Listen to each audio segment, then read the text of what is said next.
Hey everybody, David Alter here for Rink Toronto, presented by Bodog. Make a play, Canada's choice for free casino games, sports odds, and poker strategies. And tonight, the Toronto Maple Leafs are here at TD Garden, Boston, Massachusetts, to take on the Boston Bruins. The final time in the regular season, that is, between these two teams. They played each other for the fourth and final time here. And this will be the first Toronto-Boston match for Ryan O'Reilly, who is set to return after missing the last month with a broken finger. Spoke to him again this morning after he said he felt good yesterday. Today, he woke up. Everything is fine. Doesn't feel it at all.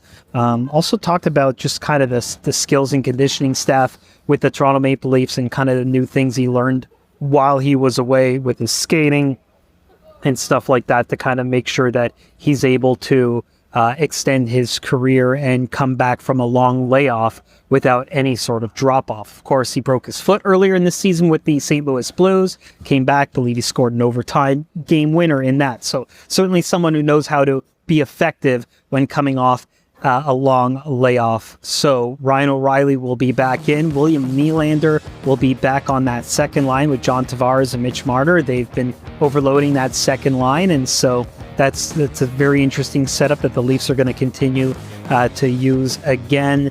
And the Toronto Maple Leafs will go with Ilya Samsonov in goal for this final matchup against the Boston Bruins. And I want to know from you, viewers out there, this is an interesting one. You know, Zach Aston-Reese had that big 2-goal game when the Leafs tried 11-7 for the first time. He was that first guy on the outside of it, and now he's kind of really found his role and his chemistry with someone like a David Kampf.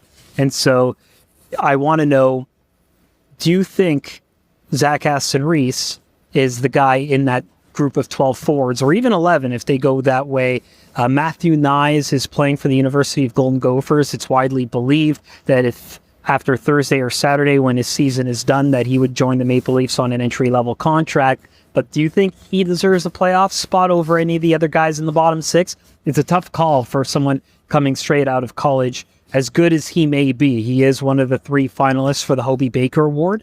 But is that enough? I don't know. Like there have been Hobey Baker Award winners that have not necessarily panned out in the past. So I don't know if that's the only basis for it, but there'll be a few regular season games for Matthew Knies to kind of get involved and into the mix here with the Maple Leafs, and then they can make a decision.